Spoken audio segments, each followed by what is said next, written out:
میرے حبیب کریم علیہ السلام نے جس عورت کو پسند کیا، جس عورت کی تعریف کی، جس عورت کی بابت میرے نبی نے ارشاد فرمایا، وہ بڑے خوبصورت لفظ ہیں، صاحب احکام القرآن نے لکھے ہیں۔ میرے حبیب پاک نے صحابہ کی محفل سجائی، مجمع کھچا کھچ مسجد بھر گئی۔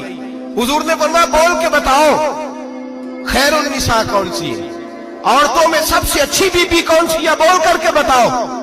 حضرت صدیق اکبر سے لے کر مولا علی تک، حضرت علی سے لے کر جناب بلال تک، حضرت سلمان فارسی سے لے کر عبداللہ مزنی تک بھرا پڑا ہے مجمع۔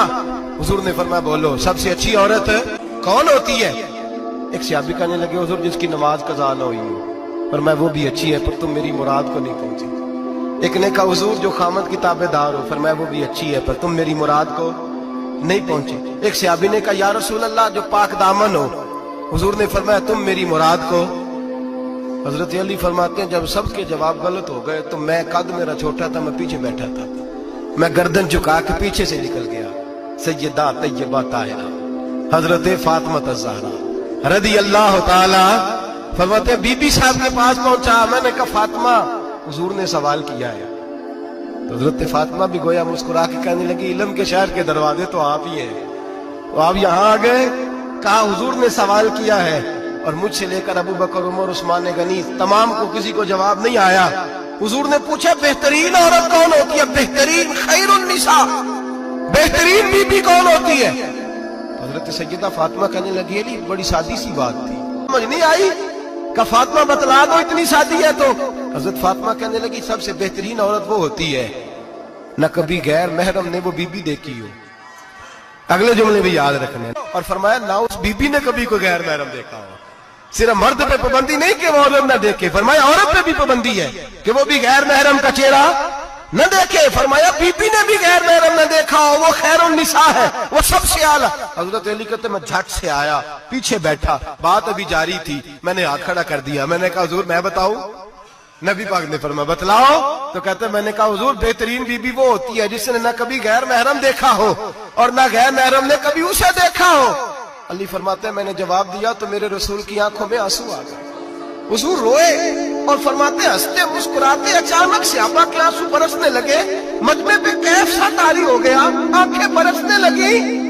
ہم لوگ حضور کے رونے پر سکتے میں آ گئے، نظر اٹھائی تو جواب تو میں نے دیا تھا، تعریف میری ہونی چاہیے تھی، شاباش مجھے ملنی چاہیے تھی۔ میرے حبیب نے رو کے آنسو پوچھ کے فرمایا میں تمہیں کہتا نہیں الفاطمہ تو بدعۃ منی، فاطمہ واقعی میرے جگر کا ٹکڑا ہے، فاطمہ میرے وجود کا حصہ ہے، میں تمہیں کہتا نہیں رہتا؟ کہا فاطمہ میرے جگر کا ٹکڑا ہے۔ حضرت علی فرماتے ہیں صحابہ میری طرف دیکھنے لگے اور کہنے لگے علی جواب تو دے، شاباش بی بی صاحبہ کو ملے۔ تو کہتے ہیں میں نے کہا حضور روئے ہیں تو آنسو میرے بھی چھلک ہی پڑے ہیں۔ فرمانے لگے لفظ میرے ہیں پر سوچ اس بیٹی کے ہے جس کی تربیت محمد عربی نے فرمائی ہے۔ فرمایا جملے میرے ہیں میں بیان کر رہا ہوں لیکن پیچھے سوچ اس نور والی بیٹی کی ہے جس کو اپنے گھر کے اندر رہ کے آنگن میں رکھ کے رسول پاک نے پرورش فرمائی۔ حضرت فاطمہ فرماتی ہیں حضرت علی میرے پاس دوڑے آئے اور کہنے لگے فاطمہ چل مسجد، پتہ نہیں حضور کو کیا ہو گیا۔ حضور رو رو کے بےحال ہو گئے اور حضور حجرے میں رو رہے اور ہچکیوں کی آواز مسجد میں آ رہی ہے، چل ذرا چل کے حضور کی بات دیکھ کیا ہوا ہے، ہماری کو طاقت نہیں اندر جانے کی۔ سیدہ طیبہ طاہرہ حضرت فاطمہ جھٹ سے پردہ اوڑا، حاضر خدمت ہوئی، اندر گئیں، کہتی ہیں حضور کے کندھے پہ ہاتھ رکھا تو محبوب بیٹی کے ہاتھ کی ٹھنڈک محسوس کی، سر سجدے سے اٹھایا، فرمایا فاطمہ آ گئی ہو؟ حضور آئی، فرمایا چل بیٹی تو بھی ہاتھ اٹھا اور میری امت کی بیٹیوں کے لیے دعا مانگ، چل تو بھی ہاتھ اٹھا میری امت کی بہنوں ماؤں کے لیے دعا مانگ۔ محبوبہ کیا ہوا؟ میرے حبیب نے فرمایا رات مجھے دکھایا گیا ہے دوزخ میں کچھ بیبیاں ہیں، ان کے بال فرشتوں نے باندھے ہوئے ہیں اور انہیں گرز مار رہے ہیں، وہ چیختی چلاتی ہیں اور مدد کے لیے پکارتی ہیں، وہ بڑی تکلیف میں ہیں۔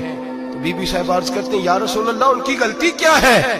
تو میرے نبی نے فرمایا وہ باریک دوپٹہ اوڑھتی تھی، وہ باریک دوپٹہ اوڑھتی تھی، ان کے بال چمکتے تھے، غیر محرموں کی نظر پڑتی تھی، انہیں دوزخ میں سزا ملے گی، وہ چلائیں گی چیخیں گی، ان کی مدد کو کوئی نہیں پہنچے گا، چل تو ہاتھ اٹھا دعا مانگ۔ حضرت فاطمہ امت کو پیغام دیتی ہیں پردہ اوڑھ دو، حجاب میں آ جاؤ، اپنے آپ کو رسول اللہ کی بارگاہ میں جھکا دو۔